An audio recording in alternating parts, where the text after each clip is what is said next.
Obrigada. Então, o meu nome é Ana Catarina Fonseca e faço parte do Departamento de Educação Médica da Clínica Universitária de Neurologia e do Instituto de Farmacologia e Neurociências. O objetivo deste workshop, então, no final, é vocês terem uma ideia da construção da apresentação, ter umas noções de qual deve ser a estrutura, o conteúdo e a forma da apresentação. E vamos falar, então, de como é que se podem preparar para as perguntas. Quando chegam à apresentação e defesa da tese, já está escrita a dissertação e, à partida, uma coisa que é fundamental é ter uma boa tese, não é? Para depois poder ser apresentada e poder ser discutida. Portanto, o que é que vocês vão aqui fazer? Na realidade, trata-se de uma comunicação formal da informação que está na tese a uma audiência. Mas é também um momento de apresentar o vosso trabalho, ou seja, vocês passaram alguns meses ou mesmo um ano a trabalhar no vosso projeto, escreveram a tese e agora têm a oportunidade de mostrar a toda a gente aquilo que fizeram. Vão mostrar como é que fizeram o trabalho, qual o vosso papel na realização do trabalho, isto é uma coisa importante, e qual foi a preparação que tiveram. O dia da defesa de tese é um dia que é marcado com antecedência, ou seja, quando vocês entregam a vossa tese, à partida pode ser já marcada ou numa época normal de exames, não é? No final do primeiro ou segundo semestre, e algumas clínicas universitárias também permitem que haja a marcação dos dias de defesa da tese entre estes eventos. Então é um dia que é marcado com antecedência e, portanto, vocês já têm à partida algum tempo para preparar a apresentação e a defesa. O júri das teses de finais de mestrado é composto por 3 elementos. O vosso orientador, um arguente. O arguente é escolhido pelo orientador, ou seja, é alguém, em princípio, da área da vossa tese, do tema, que o orientador convida para estar presente. E depois há também o presidente do júri. Na maior parte dos casos, o presidente do júri é o diretor da clínica, ou o diretor da área em que se faz a vossa tese. Por exemplo, se for de farmacologia, em princípio seria a diretora da clínica de farmacologia. Se for de neurologia, será o diretor da clínica universitária de neurologia a presidir então ao júri. Por que é importante saber à partida quais são os elementos? Porque os elementos podem ter tendência a fazer perguntas sobre as áreas deles, ou seja, a área às vezes é um pouco extensa, mas existem subdivisões ou sub-áreas em que cada uma destas pessoas se pode especializar. Portanto, vocês à partida souberem quem será o arguente e o presidente do júri, podem, na realidade, antecipar algumas perguntas. Depois, as teses são momentos públicos e, portanto, existe uma audiência. Quem quiser pode assistir à apresentação da vossa tese.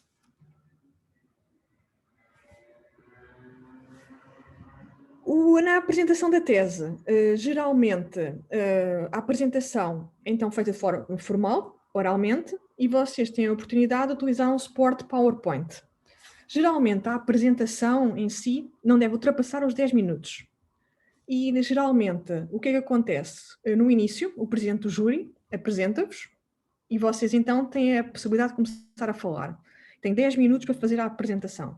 Percebem que se demorarem muito tempo, por exemplo, a fazer cumprimentos ao júri ou agradecer, que estes 10 minutos estão a passar. Portanto, na realidade, no início não há lugar a cumprimentos detalhados ao júri. E devem aproveitar os 10 minutos então para fazer a apresentação da vossa tese.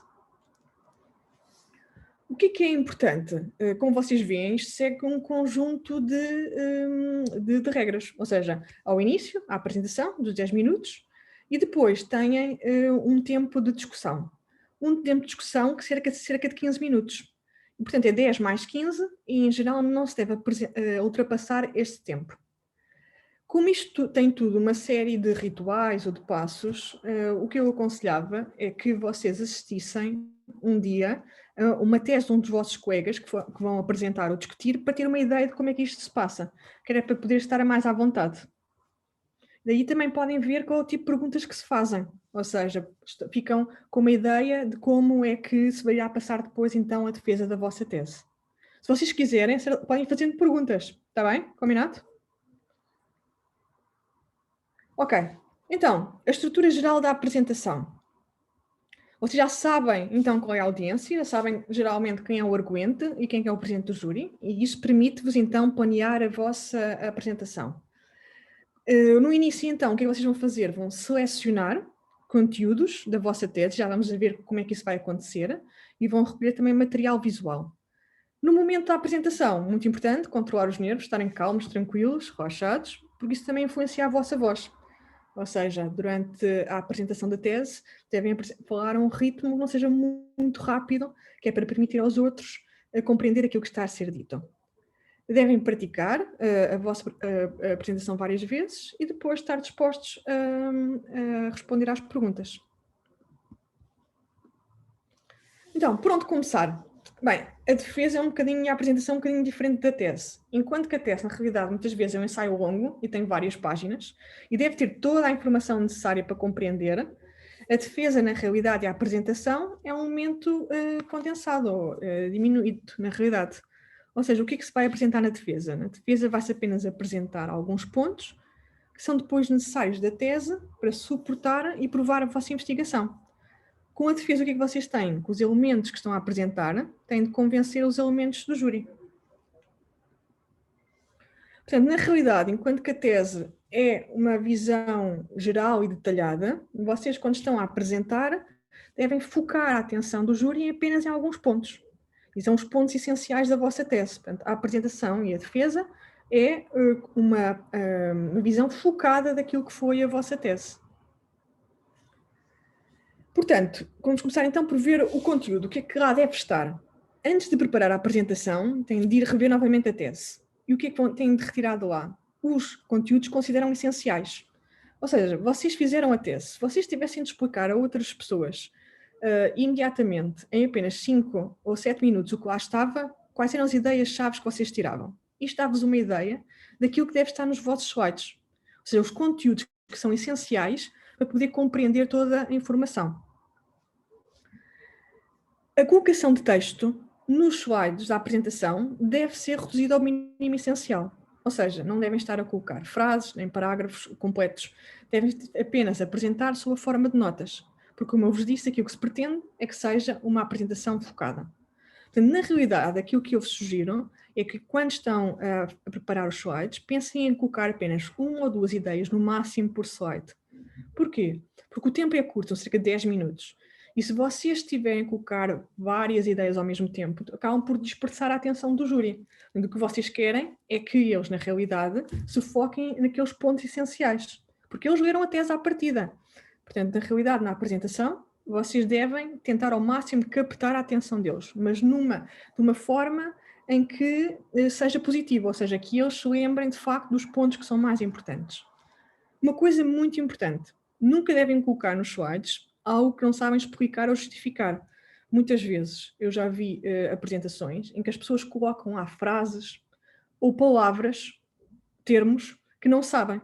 Mas quando vão fazer uma apresentação, nunca devem colocar nada que à partida vocês não saibam à partida. Porque a probabilidade de vos perguntarem o que é que aquilo significa é bastante elevado. E depois vocês colocarem uma palavra ou um termo que vocês não sabem o que significa, e quando vos é perguntado, isso é um ponto bastante negativo. Portanto, quando colocarem ou fizerem os vossos slides, coloquem as coisas que estão na tese, não coloquem informação diferente e também não coloquem, então, coisas que vocês à partida não sabem. Também, frequentemente, às vezes, o que é que acontece é, as pessoas vão buscar imagens e as imagens, às vezes, também têm termos ou têm fenómenos ou têm elementos que as pessoas, às vezes, também não sabem justificar. Portanto, se colocam uma imagem, ela deve estar relacionada com a tese. E, portanto, não colocar nada de novo. Só colocar tudo aquilo que vocês sabem justificar. Se não sabem o que é, nem como podem depois falar sobre isso, não coloquem nos slides. Portanto, qual é que é a estrutura geral? A estrutura geral é esta, ou seja, a primeira coisa deve ser o título, depois uma introdução, deve-se falar depois então quais são os objetivos, os métodos, os resultados, a discussão e a conclusão. Então agora pergunto-vos, o que é que vocês acham, à partida, que deve estar na introdução? Quais são os elementos que vocês acham e que colocariam numa introdução? Lembrem, são as coisas que eu considero que são, vocês que pensar naquilo que é essencial. O que é que vocês acham?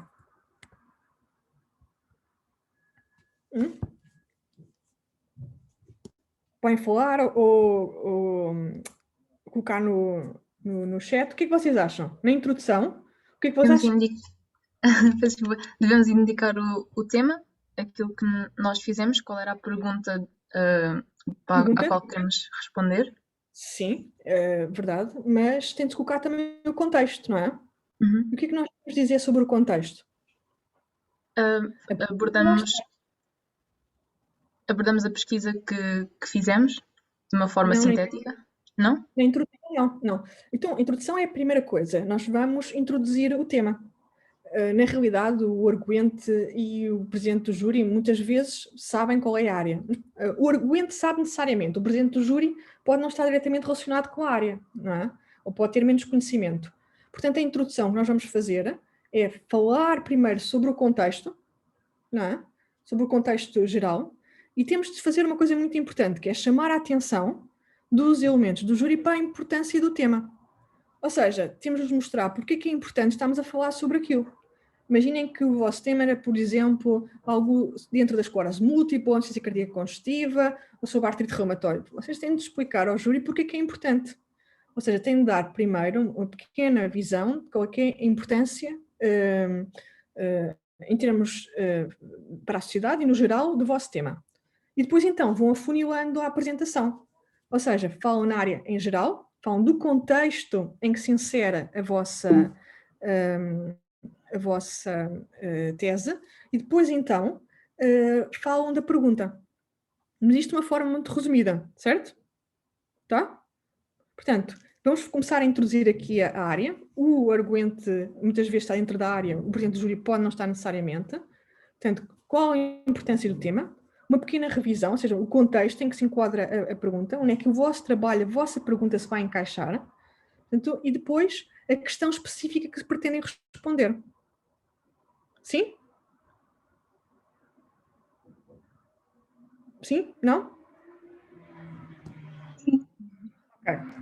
E depois, portanto, esta é a parte em que vocês, na realidade, chamam a atenção do júri, dizem o que é que, porque é que é importante o vosso tema, o que é que, no geral, existe sobre aquela área e depois acabam por introduzir a vossa questão. Às vezes, os objetivos vêm dentro da introdução, mas há também quem prefira colocar os objetivos num slide à parte. Os objetivos são aqueles que são retirados da vossa tese. Está bem? Não estamos a inventar nada de novo, mas é importante que estejam bem explícitos o que é que vocês estavam a procurar. Pode ser objetivos, pode ser colocado sob a forma de hipótese, ou pode ser colocado sob a forma de uma pergunta. Tá? E a seguir, o que é que vem a seguir à introdução? O que é que vocês colocariam? Pois é aquilo que vocês estavam a dizer. Ou seja, nós já apresentámos fizemos uma introdução, falámos sobre o tema, falámos do que é que existe, qual é a vossa pergunta, e depois então vamos começar a falar sobre o que é que foi feito especificamente no vosso trabalho. Ora, há muitas formas de fazer a vossa tese de mestrado, não é? Pode ser um estudo original, que vocês vão começar a fazer uma investigação, em que vão começar um estudo prospectivo ou retrospectivo.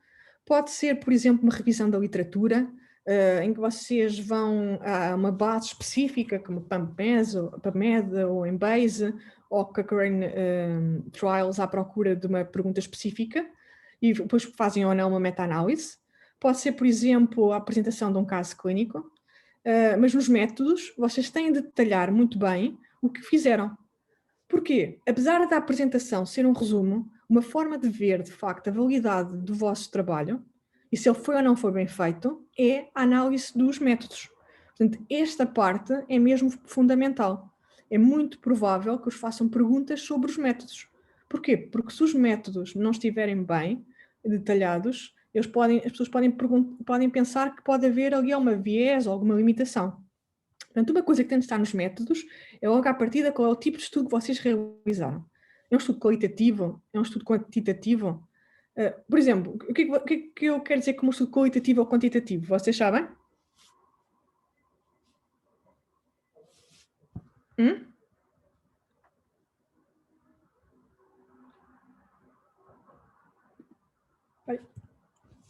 Sabem? O que é que eu quero dizer como um estudo qualitativo ou quantitativo?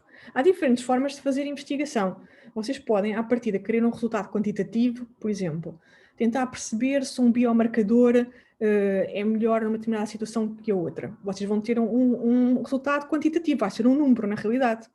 Agora imaginem, vocês querem fazer um estudo para tentar determinar, por exemplo, qual foi o grau de satisfação das pessoas que receberam teleconsultas durante o período do Covid-19. Isso é um estudo qualitativo, por exemplo, de qualidade de serviços. Tá? Na realidade, o que vocês vão querer é auditar a opinião das pessoas. Tá? Portanto, há muitos estudos que se podem fazer diferente, mas vocês têm sempre de quantificar aqui nos métodos que tipo de estudo é que utilizaram. E pode ser um estudo prospectivo, por exemplo, em que vocês vão começar a colher dados deste momento e para a frente, ou pode haver estudos retrospectivos, em que, por exemplo, o vosso orientador, ou a clínica, ou o sítio onde vocês estão a fazer, pode ter uma base de dados, em que os dados já foram colhidos no passado, e eles podem querer que vocês então vão analisar os dados. Os dados já foram colhidos, portanto é um estudo retrospectivo. Tá? Outra coisa muito importante deve estar nos métodos é o detalhe da população, é o método da amostragem. O que é? Na realidade, a população são todos os indivíduos, certo? Mas nós, na realidade, quando estamos a fazer um estudo, não estamos a escolher a população inteira, porque é impossível estudar a população inteira. Temos sempre a escolher uma amostra, ou seja, uma amostra que deve ser representativa daquilo que eu vou estudar. Portanto, se vocês vão escrever os métodos, têm de dizer aonde é que colheram a amostra. Por exemplo, se estivéssemos a fazer um estudo, então, para avaliar a situação das pessoas com as teleconsultas durante o Covid-19, tínhamos de dizer como é que nós selecionámos esses indivíduos. Por exemplo, fomos à lista de doentes que estão inscritos em reumatologia, desde fevereiro de 2019 até tinha de ser fevereiro de 2020 até fevereiro de 2021, e então enviámos um questionário a essas pessoas, ou fizemos um telefonema também, para aferir então a opinião delas. Na realidade, o que é que vocês estão a ver? A amostra era o quê? Os indivíduos inscritos na consulta, de reumatologia neste caso, de fevereiro de 2020 a fevereiro de 2021. Portanto, vocês têm sempre a dizer qual foi a amostra que utilizaram, ou seja, os indivíduos que estão à partida a incluir. Depois, uma coisa muito importante, e na maior parte dos estudos, seja lá qual tipo, está presente, são os critérios de inclusão e exclusão. O que é que isto diz? Vai-vos depois dizer aos vossos, ao arguente e ao presidente do júri, de que maneira é que a vossa amostra é ou não representativa da população em geral. Portanto, à partida, quando se faz o estudo, vocês têm de dizer que indivíduos é que incluíram. Indivíduos com mais de 18 anos, indivíduos com mais de 80 anos, indivíduos com mais de 14 anos, indivíduos que tinham de ter valores de pressão arterial superior a 140/90, indivíduos que não podiam ter alteração da função renal. Portanto, têm de dizer quais foram os critérios para incluir doentes. E depois têm de dizer também quais foram os critérios que utilizaram para os excluir. Por exemplo, excluímos indivíduos com idade superior a 80 anos.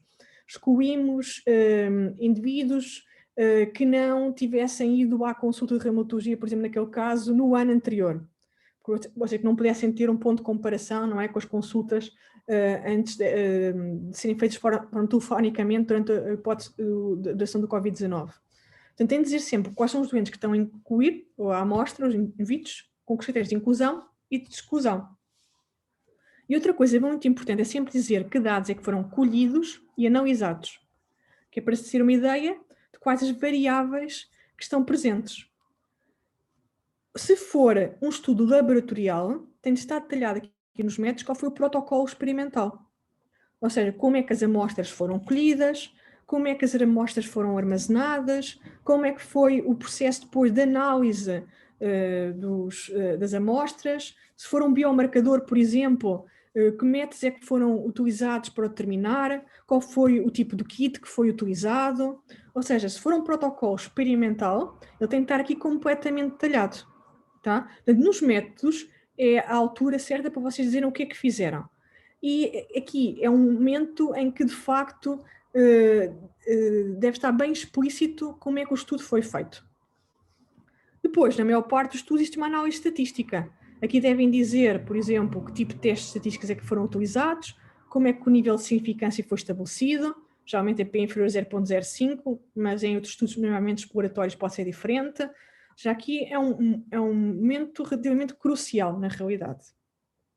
Perguntas ou dúvidas que tenham, antes de passarmos à frente, digam lá. Perguntas ou dúvidas? Não? Ok. A seguir aos métodos, temos os resultados. Nos resultados, o que é que vocês vão falar? Vão fazer uma descrição geral dos dados que foram colhidos. Ou seja, a primeira coisa, então, é sempre a descrição da amostra. Ou seja, dar a entender que indivíduos é que foram analisados. Por exemplo, se for então um estudo, como eu vos disse, para saber a satisfação dos indivíduos com os telefonemas durante a consulta telefónica durante a época do Covid-19. Vocês vão dizer, incluímos 100 ou 200 ou 300 doentes, estes doentes tinham a média de idade de 50 anos, com um desvio padrão de 13 anos, por exemplo, e 70% eram homens ou mulheres. Ou seja, tem de estar sempre presente no início uma descrição da amostra. Porque dá-vos uma ideia, então, depois, ao júri, sobre quais indivíduos é que o estudo caiu. Tá? Esta é sempre a parte inicial. O ideal também é depois caracterizá-lo.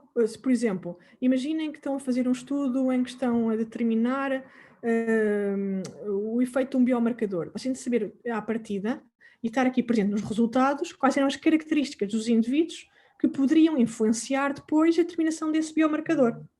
Tá? Portanto, aqui a primeira coisa sempre que se faz nos resultados é uma descrição. E devem procurar dar uma visão geral sobre quais indivíduos que foram incluídos nesta descrição da amostra. Agora aqui nesta parte, podem colocar texto, mas também podem utilizar gráficos. Mas atenção, devem utilizar os gráficos e colocar gráficos de uma forma também parcimoniosa, ou seja, não devem abusar dos gráficos. E sempre que colocam um gráfico, geralmente o gráfico deve ser adequado ao tipo de informação que vocês querem passar. Tá? É uma boa altura aqui para colocar gráficos ou também tabelas. As tabelas não são assim tão boas de utilizar, porquê? Porque numa apresentação, uma tabela, por exemplo, que tenha mais de 4 ou 5 linhas, torna-se depois difícil de apresentar durante este curto espaço de tempo. E porquê? Porque visualmente, uma tabela que seja muito extensa acaba por prejudicar depois também o aspecto da apresentação. Portanto, aqui é uma boa altura para colocar gráficos, para apresentar os vossos dados. Se for, por exemplo, uma revisão sistemática que vocês fizeram com a meta-análise, a apresentação é um bocadinho diferente, mas mesmo assim é muito importante ter uma descrição do que fizeram. Uma coisa que é fundamental numa revisão sistemática ou meta-análise é, vocês sabem que é uma revisão sistemática ou não? Sabem? Sim? Sabem? Sim. Ok, então, fizeram uma revisão sistemática. Na revisão sistemática vão à procura de artigos, não é? Têm palavras-chave e vão às bases de dados. E depois obtêm os vossos resultados. O que é muito importante, então? Para saber quão bem a revisão foi feita, deve haver um diagrama que exemplifique quantos estudos é que vocês encontraram inicialmente e quantos estudos é que ficaram no final. Quando vocês vão fazer a revisão sistemática, também, à partida, definiram critérios de inclusão e critérios de exclusão. Na primeira parte dos resultados de uma revisão sistemática ou meta-análise, uma coisa fundamental que devem fazer é colocar, então, um destes gráficos. Se vocês virem estes gráficos, a primeira parte, então, o que é que eles fazem? Colocam identificação, ou seja, quantos estudos é que foram identificados a partir da revisão da literatura. Geralmente, quando se utiliza mais como a base, o que é que pode haver? Pode haver duplicados. E neste caso, vocês dizem então quantos artigos é que foram escolhidos porque estavam em duplicação e depois, então, quantos é que vocês inicialmente tinham então para procurar. À partida, como tinham já os vossos critérios de exclusão já definidos, que estavam presentes nos métodos, podem dizer quantos é que então excluíram. E depois, então, quantos é que vocês foram ler. E depois têm de colocar, então, quais é que foram as razões que levaram à exclusão, que à partida também já estão nos critérios de exclusão. E, finalmente, quantos estudos é que foram incluídos e quantos doentes. Portanto, nos resultados, seja lá um estudo original de investigação, quer seja uma meta-análise, vocês têm sempre, uma revisão sistemática, têm sempre de colocar uma descrição de qual é a vossa amostra. Esta é a parte inicial. Depois, a segunda parte é então a análise estatística dos dados. Ou seja, vocês vão colocar, muitas vezes, as teses não são apenas descrições no geral, mas implicam sempre uma análise estatística. para ver se isto ou não é uma diferença estatisticamente significativa entre uma ou mais variáveis, para comprovar se uma hipótese é ou não é nula. Este aqui é um exemplo de uma tabela que poderiam colocar a comparar os grupos e então depois os resultados dos valores de P. Estão a ver? Geralmente colocam-se as variáveis, aqui, as diferentes, organizadas. Geralmente começamos pelas variáveis descritivas e que caracterizam os indivíduos, como por exemplo a idade, o género, e depois aqui, como era, por exemplo, um trabalho sobre a presença de um acidente vascular cerebral, uma hemorragia subaracnoideia, o que é que se colocava aqui? Aqui colocam os fatores de risco vascular dos indivíduos, estão a ver? Ou seja, mesmo os resultados, quando vocês estão a colocar, tem de haver uma lógica. Ou seja, não podem estar de forma aleatória. Porquê? Porque quando as pessoas vão ver, tem de ser lógico a apresentação. Portanto, a primeira coisa que geralmente se coloca é a idade dos indivíduos, o género, para nos dar uma ideia de como é que eles são então. Neste caso, como era subacidentes vasculares cerebrais, colocava os fatores de risco vascular, que são importantes para caracterizar. E depois aqui então coloca-se uma escala que é específica deste assunto. Mas como veem, começamos novamente do geral, coisas mais gerais, e à medida que vamos na apresentação dos resultados, vamos para coisas mais específicas. É sempre geralmente assim, vamos afunilando a informação. Aqui, por exemplo, na tabela, então, tínhamos dois grupos para comparar, e queríamos ver, por exemplo, aqui, se os indivíduos que tinham, ou que desportistas, ou que praticavam um desporto, e que tinham tido um AVC, eram diferentes daqueles que pertenciam a um grupo de controle. O que é que se tem de colocar aqui? Sempre o número de doentes em cada grupo, logo à partida. Aqui, deste lado que me vem aqui, este é o grupo ativo, os casos, estes são os controles. Coloca-se aqui as características. Nos resultados, geralmente temos de colocar o valor absoluto, por exemplo, aqui eram 5 homens, mas o valor relativo, por exemplo, aqui 55,6%, tá? Vocês, aqui na apresentação depois, por exemplo, forem variáveis quantitativas, já a partir já têm decidido se apresentam médias e desvio padrões ou se apresentam as medianas, certo? Com intervalo interquartismo. Isso são coisas que vocês, quando vocês fizeram a vossa tese, à partida já definiram, mas na apresentação dos resultados, para apresentar bem os resultados, têm de apresentar, então, se for um valor uma variável categórica, apresentar um número absoluto e a percentagem. Se for a variável quantitativa, consoante a distribuição dos dados, devem colocar uma mediana e um desvio padrão, tá? Uma média e um desvio padrão, uma mediana e um intervalo interquartis. E depois aqui colocam então os valores P e o resultado dos testes. Muitas vezes, para tornar mais fácil a visualização, o que é que se faz? Imaginem aqui, nós tínhamos escolhido nos métodos que considerávamos que um resultado extremamente significativo se fizesse um P inferior a 0,05. Para facilitar a visualização, posso colocar, por exemplo, um asterisco, sempre que, para significar que aquele valor é inferior a 0,05. É mais fácil se ver lá o asterisco, porque o indivíduo consegue reconhecer mais facilmente do que estar a ver os valores individualmente. Portanto, são truques para facilitar a visualização. Tá? Este é o exemplo de uma tabela que se pode colocar. Mas, como eu vos disse, os dados, consoante aquilo que estão a fazer com a matéria da vossa tese, vocês também podem apresentar com diferentes gráficos. Por exemplo, aqui neste caso, nós estamos a utilizar um biomarcador. E eu queria saber se o biomarcador era ou não era bom para diagnosticar uma determinada doença. Imaginem, eu queria determinar se um indivíduo tinha um infarto agudo do miocárdio. E, em vez de utilizar as troponinas, queria utilizar um novo biomarcador. Ia colher sangue aos indivíduos nas primeiras 72 horas e depois, então, eu queria representar quão bem é que esse biomarcador não era capaz de identificar os indivíduos com infarto agudo do miocárdio nas primeiras 72 horas. Para isto, eu tinha de escolher um gráfico que representasse adequadamente isto. Neste caso do biomarcador, o gráfico que melhor representava os meus resultados era, neste caso, uma curva ROC. Estão a ver? Quanto mais próximo estiver do canto superior esquerdo, melhor a capacidade do biomarcador para diagnosticar infarto agudo do miocárdio. Portanto, quando vocês estão a construir a vossa tese e têm os vossos resultados, têm de pensar qual é que é a melhor maneira, graficamente, de os poder apresentar. Porquê? Porque se estiver bem apresentado do ponto de vista gráfico, facilita a compreensão dos resultados. Tá? Quem colocar alguma pergunta específica ou algum exemplo de alguma tese que vocês estejam a fazer, ou não sei, se estiverem a preparar alguma tese ou que queiram colocar alguma questão específica? Não? Sempre que tiverem perguntas, digam, ok?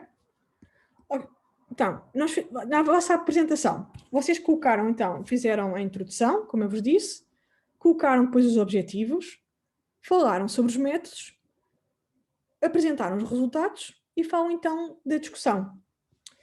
A discussão é uma parte muito importante. Porquê? Porque por exemplo, é a parte em que vocês vão falar sobre os vossos resultados.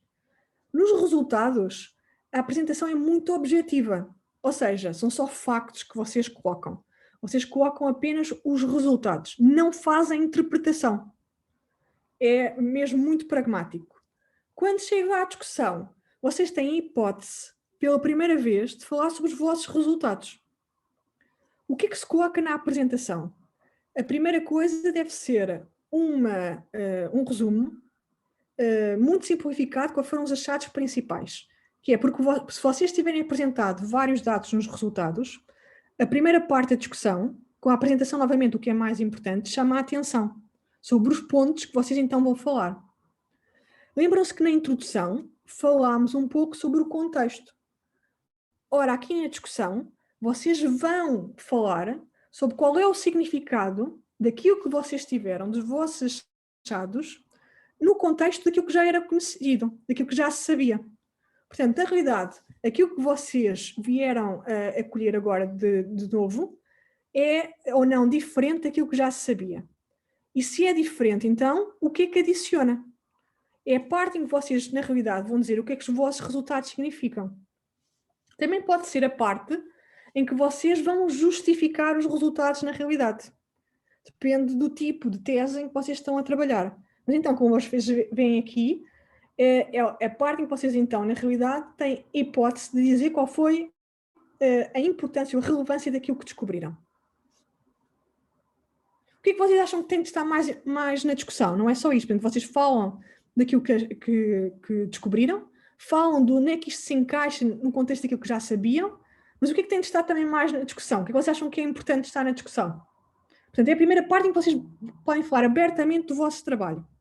Tá? Vocês já apresentaram o resto e agora, neste momento, já falaram dos resultados e podem falar pela primeira vez, vocês, dar a vossa opinião sobre o vosso trabalho. O que é que vocês aqui colocam, então? Sim, as limitações, é isso mesmo. É muito importante sempre na apresentação falar das limitações. Porquê? Porque, na realidade, os trabalhos, seja lá como eles forem, são apenas uma reprodução, não é? Da realidade. Na realidade, isto não é possível ter os trabalhos, na realidade, por melhor e por mais que nos esforcemos, nunca são os ideais. Há sempre limitações. E é bom assumir essas limitações antes que os outros façam por nós. Se vocês falarem vocês mesmos das limitações, diminuem a probabilidade de depois o júri vos fazer perguntas sobre eles. Portanto, é bom à partida vocês discutirem de que forma é que o vosso trabalho pode ter limitações. Mas atenção, como me disseram uma vez, vocês também não têm de se autoflagelar, vocês não têm de fazer um slide inteiro só sobre limitações, a fazer pontos negativos sobre o vosso trabalho. Vocês vêm colocar os pontos mais importantes. Mas, como a Selma está a dizer, também se tem de falar dos pontos fortes do estudo. Ou seja, às vezes as limitações, nós até podemos transformar as limitações em pontos fortes na realidade. E eu queria vos perguntar que tipos de limitações é que vocês identificam e que podem ser colocados? Que tipos de limitações é que podem haver? Depende um bocadinho do tipo. Desculpa, diz. Depende um bocadinho do tipo de estudo e era exatamente isso que ia dizer. Muito típico é uma amostra muito pequena. Ok, sim. Isso é verdade. Há vários tipos de limitações que podem haver. Os mais comuns é mesmo isso. São mesmo a dimensão da amostra. à partida, devemos esforçar-nos no início por calcular uma amostra ideal, que tenha poder estatístico, mas também sabemos que à partida às vezes é um pouco difícil e muitas vezes acabamos por utilizar uma amostra de conveniência, ou seja, acabamos de utilizar uma amostra que já foi colhida ou num curto espaço de tempo, que é o tempo necessário para depois conseguir concluir a tese a tempo. Mas, de facto, a dimensão da amostra pode ser um ponto negativo. Mas também, posso também transformar, ou seja, podem dizer que é uma amostra pequena, mas também podem dizer logo à partida que, apesar de tudo, a vossa amostra é significativa da população. Lembram-se daquilo que eu vos tinha dito, saberem e descreverem nos resultados a amostra e as características. Pode ser uma amostra pequena, mas vocês acabarem por dizer, mas apesar de tudo, consideramos que ela é significativa ou representativa da população, isso acaba um pouco por amenizar. Outro problema também, muitas vezes, ocorre, são, por exemplo, viés de seleção. Ou seja, imaginem, por exemplo, que nós estávamos a fazer aquele trabalho que era então avaliar a satisfação das pessoas relativamente às consultas telefónicas com Covid-19. O que é que vocês veem aí à partida? Na realidade, só algumas pessoas é que irão concordar ou não em responder às vossas perguntas. As pessoas que concordam são geralmente pessoas que, o que é que vocês acham? Acham que as pessoas que querem dizer a opinião delas são geralmente pessoas que estão satisfeitas ou são pessoas que não estão satisfeitas? O que é que vocês acham? Para se queixar, sim. Muitas vezes as pessoas, quando se querem queixar, têm maior probabilidade de responder a estes questionários sobre a satisfação do que propriamente as outras. Ou seja, as pessoas estão muito satisfeitas ou então querem se queixar. E então isso aumenta a probabilidade de elas responderem. Portanto, na realidade, como apenas alguns indivíduos acabam por responder aos telefonemas ou aos questionários, isso pode ser um viés de seleção. Podemos estar apenas a selecionar os indivíduos que à partida vão ter uma opinião mais negativa, ou que estão muito satisfeitos. Portanto, na realidade, os estudos têm sempre viés ou limitações, e como eu vos disse então, é muito importante estar aqui na discussão, porque à partida, se vocês disserem, diminui muito a probabilidade que isso seja perguntado. E então, o que é que já está? Essa parte já está arrumada.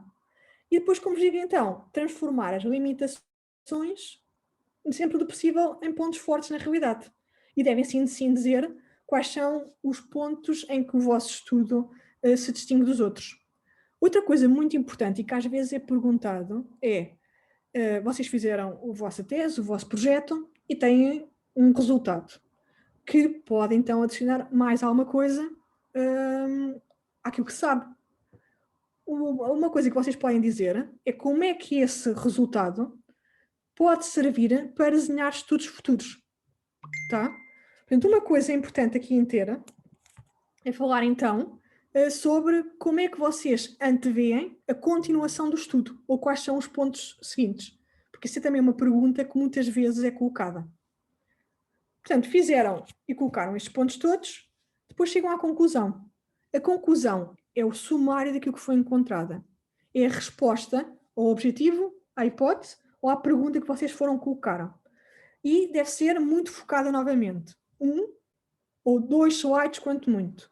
Mas é dar a ideia no final daquilo que vocês apresentaram. Portanto, na realidade, como vocês podem ver, as coisas devem ser muito focadas. Outra parte importante e que deve lá estar são os agradecimentos. E, nomeadamente, se vocês tiverem financiamento, ou se, por exemplo, o vosso trabalho tiver ganho uma bolsa ou um prémio, vocês devem colocá-lo aqui. Porquê? Porque estão, na realidade, a elogiar o vosso trabalho. Estão a mostrar a importância e, de facto, o reconhecimento que o vosso trabalho já teve. Portanto, se existe financiamento ou se o trabalho tiver ganho algum prémio, colocarem então aqui no fim. Por exemplo, se o vosso trabalho se estiver incluído nos projetos GAPICA, devem colocar aqui.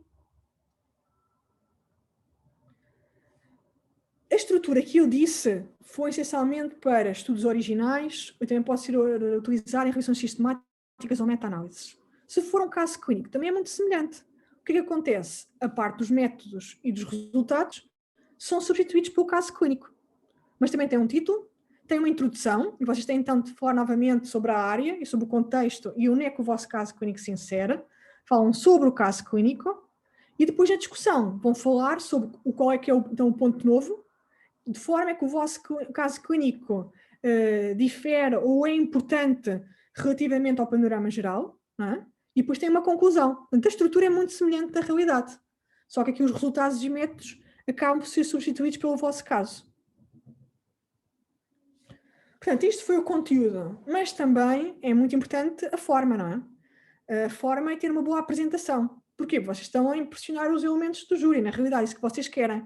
E eles ligam não só ao conteúdo, mas também à forma. Portanto, o que é que vocês querem? Capturar a atenção da audiência. Mas já vamos ver que isto não se faz a qualquer custo. O que é que os usuários devem fazer? Como eu vos disse, devem ter pouco texto. Quanto muito, dão pistas e lembretes sobre aquilo que vocês vão dizer. Mas não devem ser textos completos colocados nos slides. Os vossos slides ajudam a organizar os dados e devem ser visualmente boas as apresentações.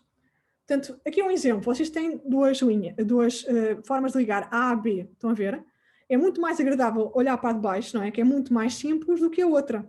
Vocês querem que os vossos elementos do júri, rapidamente e de forma focada, visualizem aquilo que vocês querem apresentar. E de forma limpa. Portanto, forma dos slides. O fundo, geralmente aquilo que se deve fazer é um fundo preto ou branco. Porquê? Vocês querem é que o júri esteja atento àquilo que vocês estão a apresentar. Vocês estão a falar e às linhas que vocês colocam. Vocês não querem estar a despistar a atenção para o fundo. Por exemplo, vocês estiverem a apresentar uma tese sobre anemias e tiverem um fundo cheio de eritrócitos, não é? Ou um vaso, existe uma grande probabilidade do júri estar a olhar para os eritrócitos, ou para o vaso, ou para o fundo. Enquanto vocês querem é que eles olhem para o vosso texto ou olhem para vocês que estão a apresentar. Portanto, o fundo deve ser geralmente monocromático, de preto ou branco. Pois, claro, cuidado com o tamanho das letras. Muito frequentemente estamos a assistir a uma apresentação e as letras são ilegíveis lá atrás da sala. Lembrem-se, vocês estão a apresentar a vossa tese. Pronto, agora, nesta altura, a tese é feita por Zoom, mas numa sala, não é? Você tem de ver, toda a audiência, não é? Tem de estar a ver aquilo que vocês estão a apresentar. Portanto, o tamanho das letras do texto, no mínimo, deve ser um tamanho 24. E as letras devem ser simples, tá? Portanto, devem escolher à partida uma fonte que seja bastante simples. E depois um conselho que geralmente se dá é nunca se deve colocar mais 7 linhas por slide, tá? À partida. Porque são mais 7 linhas por slide, ajuda a dispersar a atenção e também diminui a probabilidade do indivíduo conseguir visualizar até ao fim o slide.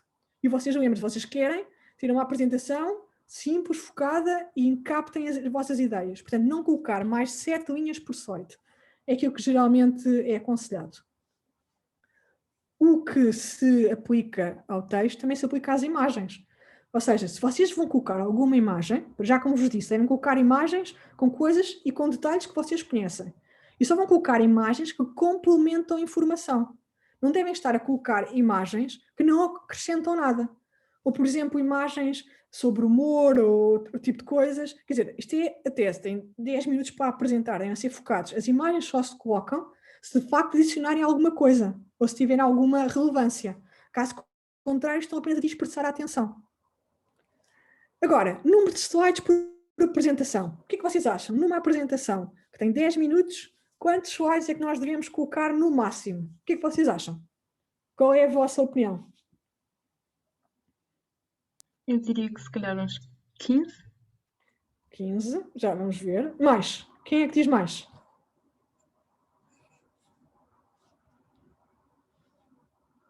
$50 slides, acham bem? 20 slides. 12 slides. Mais? 10 slides. Mais?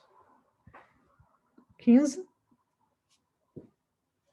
Mais opiniões?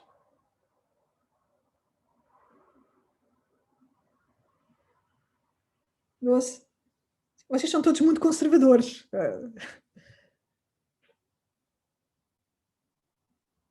Sim, 20. Na realidade, não, na realidade deve haver, no geral, é assim, um slide, o que eles dizem é que pode demorar 1 a 2 minutos a apresentar. E, portanto, se têm uma sessão de 10 minutos, devem utilizar uma média de 10 slides, como vocês disseram, é isso mesmo.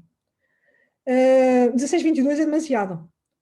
Porquê? Porque na realidade vocês não querem estar só a passar slides. vocês, como eu vos disse, querem apresentar a informação nos slides, essencial, mas vocês estão a falar também ao mesmo tempo. Os slides são só um acessório. Na realidade, o ideal seriam os 10 slides. O que é que acontece? Às vezes vocês podem ter slides que podem ser só apenas uma imagem. Mas mesmo se é só uma imagem, vocês colocaram na partida porque vocês vão falar sobre ela, certo? E se vão falar sobre ela, é provável que demorem até 1 minuto a falar. Portanto, o ideal são 10 minutos, serão 10 slides. Podem aumentar um pouco mais, mas 20 slides já é demais, na realidade. Tá? Depois, muito importante, devem evitar colocar vídeos ou animações, a não ser que seja mesmo necessário. Porquê? Porque a probabilidade do vídeo não correr, apesar de tudo, ainda é alguma. E na tese, imaginem, vocês estão a fazer a apresentação, colocaram um vídeo e o vídeo não passa, os 10 minutos estão a correr. E muitas vezes as apresentações são colocadas numa tabela de tempo, não é? E estão todas encadeadas. Portanto, vocês têm o vosso tempo, a vossa apresentação, mas a seguir um vosso colega vai falar. Portanto, se o vídeo não passou, não se pode estar muito tempo a tentar arranjar o vídeo, ou tentar que ele passe. E muitas vezes, se o vídeo não passa, vocês vão ter então de improvisar, vão ter de falar sobre o que é que o vídeo continha. Portanto, uma sugestão é não colocar vídeos. Outra coisa também que muitas vezes é dito é não abusem das animações. Ou seja, aquelas, por exemplo, não coloquem animações a passar de um slide para o outro. Se vocês têm que colocar animações, não façam a vossa apresentação só com animações, certo? Se vocês os utilizarem, utilizem muito uma ou duas, ou então não utilizem. Tá? Não seja vídeos ou animações, devem de facto tentar não utilizar, a não ser que seja mesmo necessário. Outra coisa muito importante, as referências só colocam aquelas que são necessárias. Num slide não devem sobrecarregar com as referências. Porquê? Porque se o slide está cheio de referências, as pessoas estão a olhar para as referências em vez de estar a olhar para aquilo que está escrito. Por exemplo, no canto inferior direito, eu dou-vos um exemplo de uma maneira de colocar a referência. Colocam o autor, colocam a revista e colocam o ano. Mas como veem, as letras são inferiores, ou de tamanho inferior àquelas que estão no corpo, e apesar de tudo são legíveis. Também se vocês estão a colocar referências que são ilegíveis, também não vale a pena estar a colocá-las. Tá? E outra coisa muito importante, e que o júri muitas vezes dá importância, é aos erros ortográficos. Ou seja, às vezes quando estamos a escrever não os notamos, mas antes da apresentação, revejam sempre os slides e procurem erros ortográficos e corrijam-nos. Porque o júri, há pessoas que às vezes ficam um pouco ofendidas quando veem os erros ortográficos, porque isso pode demonstrar que a pessoa não teve cuidado a preparar a apresentação. Agora tenho aqui um exemplo de um slide.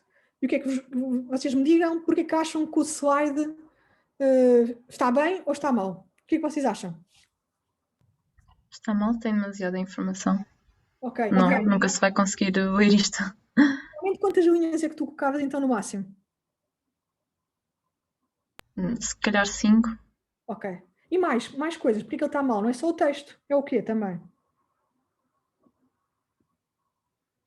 O que é que vos chama a atenção quando vocês olham para este slide logo de imediato?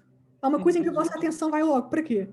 A imagem da lâmpada. É a imagem da lâmpada, sim. Portanto, as pessoas tendem a focar-se naquela imagem. Mas se vocês virem a imagem, não adiciona nada ao texto. Portanto, é uma coisa muito importante quando vocês colocam as imagens. Quando nós vemos um destes textos, nós vamos logo olhar para a imagem, nomeadamente para a cor, que é diferente. Portanto, se vocês só colocam imagens, que digam alguma coisa sobre o que lá está, sobre o texto. Caso contrário, não os coloquem. A ideia das imagens é complementar a informação, não é desviar a atenção da vossa apresentação. Tá? Este slide sobre as novas tecnologias, o que é que vocês acham? Qual é o mal deste slide? O que é que ele está mal? Ou está bem, não sei, pode estar bem. O que é que vocês acham?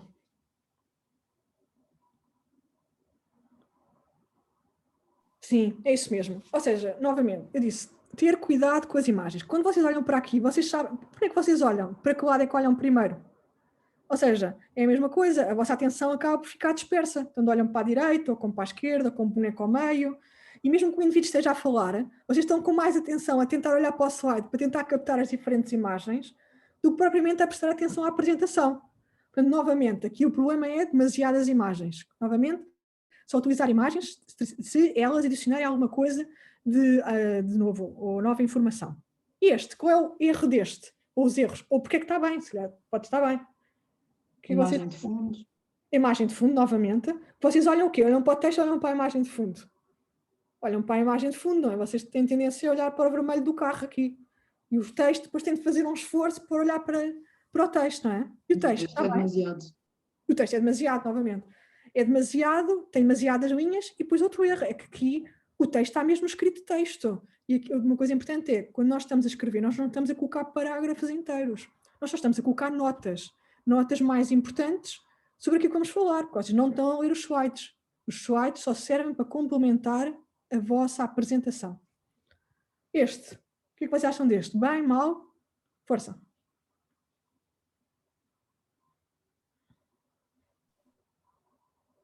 Está estético, está objetivo, tem a divisão pelos vários categorias que a pessoa quer demonstrar. Acho que está esteticamente bem. Mais opiniões? Vocês lembrem-se, a ideia é sempre ser simples e focada. Vocês querem que a atenção das pessoas sejam dirigidas para os pontos que vocês querem passar. As referências compridas. Sim, claro, óbvio. Sim, é um ponto muito importante.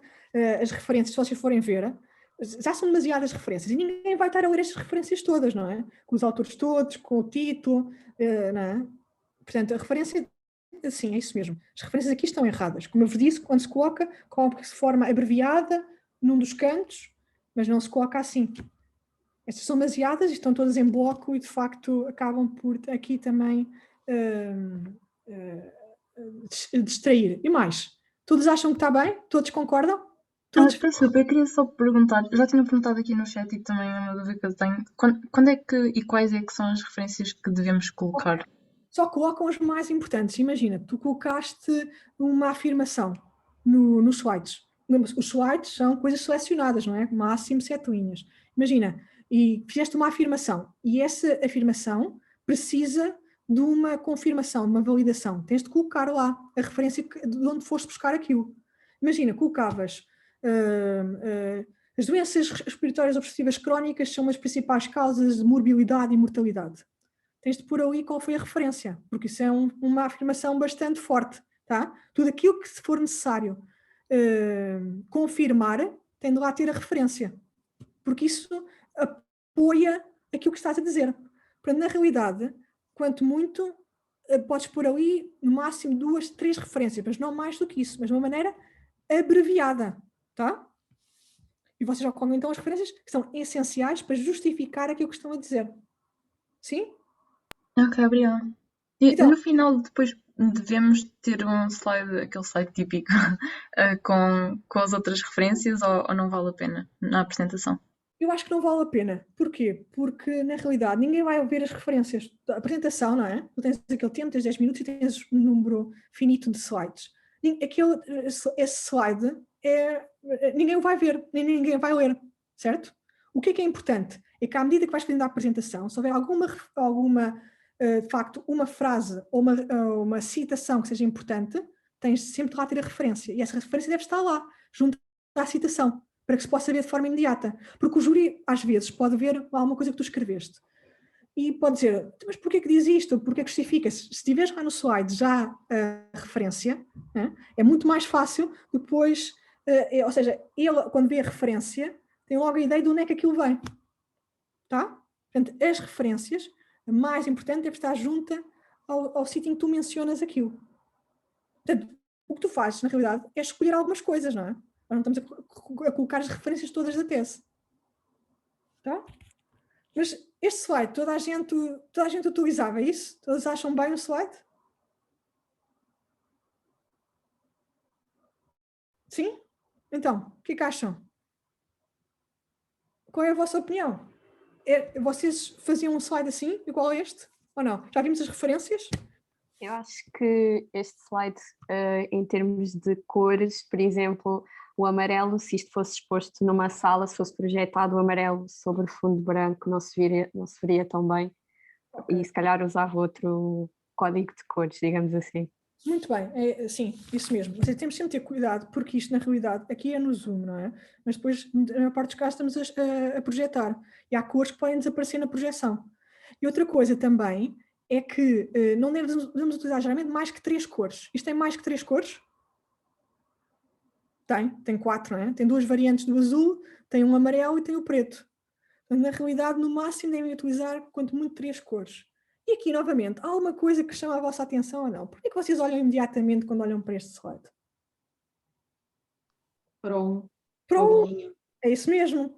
É isso novamente. Lembra-se o que eu vos disse. Só colocamos coisas ou imagens para as quais nós queremos mesmo chamar a atenção das pessoas. Quando o júri está a olhar para este slide, olha para aquele da introdução. Vocês não querem isso. Vocês querem é que eles olhem para aquilo que vocês têm escrito. Vocês querem transmitir a vossa mensagem de uma forma simples e focada. Querem que as pessoas olhem e estejam a ouvir a vossa apresentação e a ver aquilo que vocês estão a escrever, as ideias principais. Neste slide, as pessoas têm tendência todas a olhar para um, ficam a olhar para um, em vez de estar a ler o texto e o que é que está escrito, estão a olhar para um. Portanto, na realidade, aquele ícone acaba por distrair a atenção. E e mais alguma coisa ou não? Digam lá. Mais o que é que vocês acham aqui? Já vimos do 1, já falámos das cores, já falámos das referências e mais.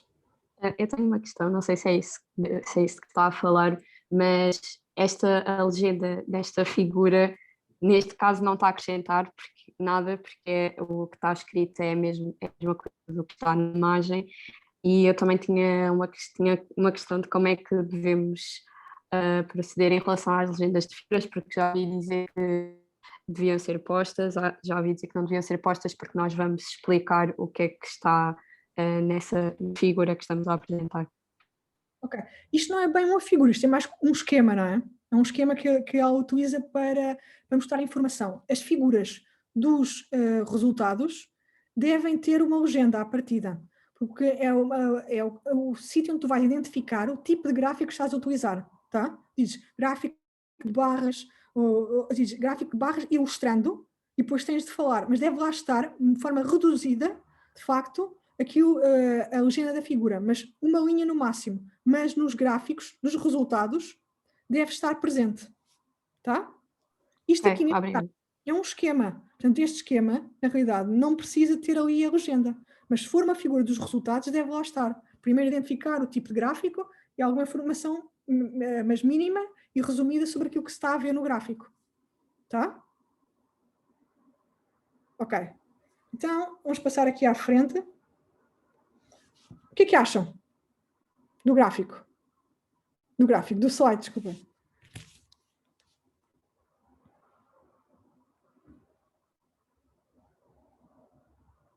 Então, a vossa opinião quanto... Por que é que vocês olham, primeiro, quando olham para o slide? Acho que é isso que vocês têm de ver. Por onde é que vocês querem chamar a atenção? Este slide, por onde é que vocês olham primeiro? Onde é que o vosso cérebro é atraído primeiro? Quando olham para este slide? Para o título. Para o título? E depois?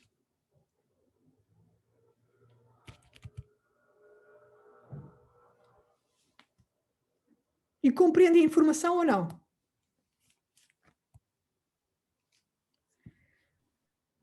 Sim, está explícita, está concisa e direta. Ok. Então, Ok. O que eu vos quero dizer é que quando vocês estão a construir, deve ser ideias simples, percebem? Ou seja, aquilo é só o essencial. E depois as pessoas têm de ouvir aquilo que vocês estão a dizer. Mas enquanto estão a ouvir, olham para o ecrã ou para a apresentação e aquilo ajuda só a ver em que ponto é que vocês estão, está bem?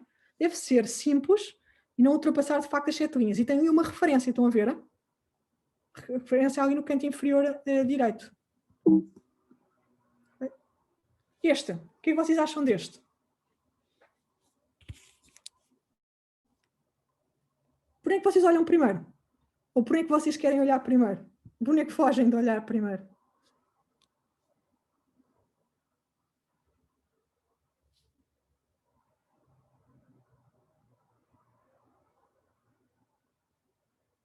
Muitas linhas, é isso mesmo.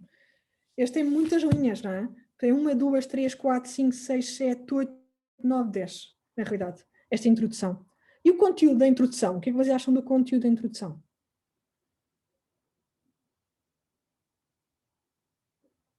Tem muitas linhas, mas como é que vocês resolviam este problema das linhas? Que é toda coisa que eu também vos queria perguntar. Como é que vocês podem resolver o problema das linhas?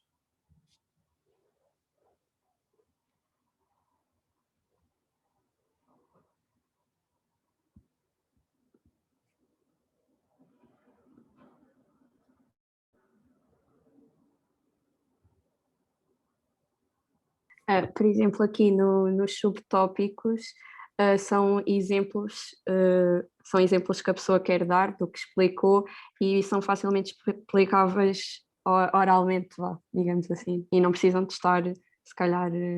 Ok, sim. E é uma maneira também de reduzir, não é? E vocês Uhum. estão a falar, ou seja, novamente aqui os slides são apenas um guia, não é? Não tem de lá ter a informação toda, o objetivo não é ter lá a informação toda, são os pontos principais. E mais coisas. O que é que vocês acham deste slide? Tem muitas linhas, de facto, podemos resumir e tirar a informação. Se necessário, se achássemos que era importante manter tudo, podíamos dividir em 2 slides, que é para ficar mais limpo nos dois. E mais, o que é que vocês acham? Acham que tem toda a informação aqui é essencial ou há coisas que podiam ser retiradas? O que é que vocês acham? Eu acho que logo a segunda frase podia ser retirada, porque o título não tem nada a ver. Ele apresenta um benefício, mas que está fora do que é mencionado. Sim, isso pode ser. Mas eu não estava a falar em tanto do conteúdo, mas estava a falar da forma do slide. O que é que vocês acham da forma do slide? Do conteúdo, vamos deixar agora. O conteúdo, o que é que está efetivamente escrito. Mas da forma do slide, o que é que vocês acham? Acham que a forma do slide... Há aqui coisas que... Tudo isto tinha de estar aqui. Não do texto que está escrito, mas aquele título, subtítulo, a parte cá em baixo...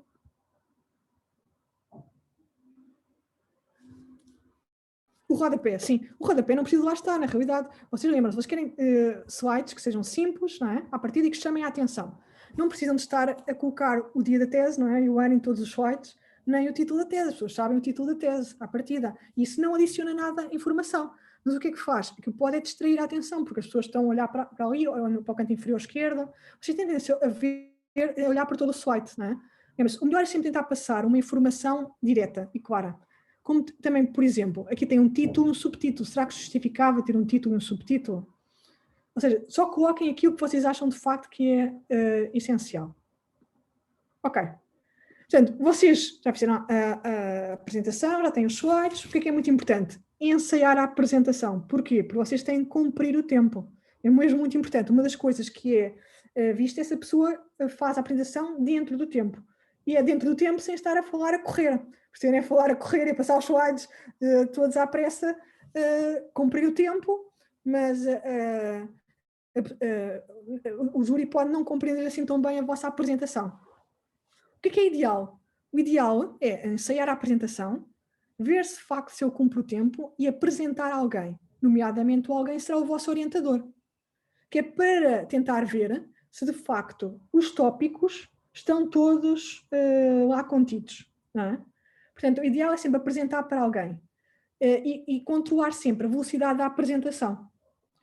Outra coisa que se pode fazer e que às vezes as pessoas fazem é gravar-se elas mesmas a fazer a apresentação.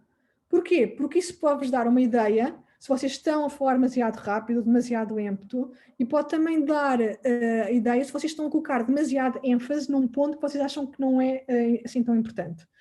Portanto, outra técnica que se pode fazer é vocês gravarem a vossa apresentação e depois ouvirem e verem se de facto vos agrada ou não, se vocês acham e sejam críticos em relação a vocês mesmos também, para ver se devem mudar alguma coisa.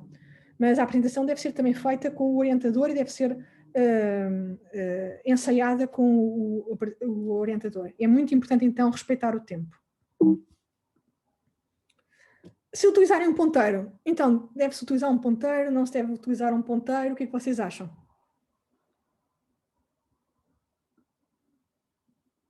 Vocês são fãs de utilizar um ponteiro? Nas apresentações ou não?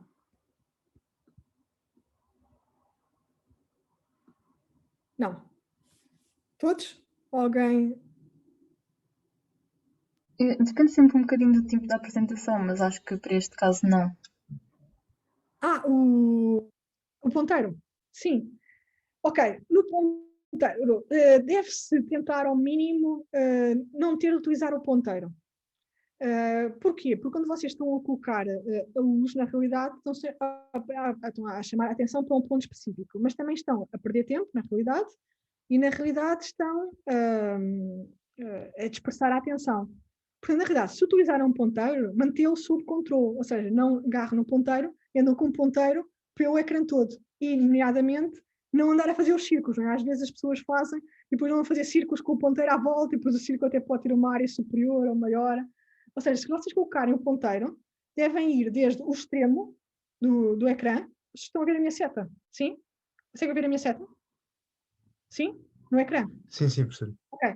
Então, quando se utiliza um ponteiro, o que vocês fazem? Vêm do exterior e vão até ao ponto, de forma horizontal, ao ponto que querem mostrar. Está bem? Portanto, à direita ou à esquerda. Geralmente é assim que se faz. Em vez de diretamente começar a incidir a luz no meio e depois ir até lá de forma desorganizada.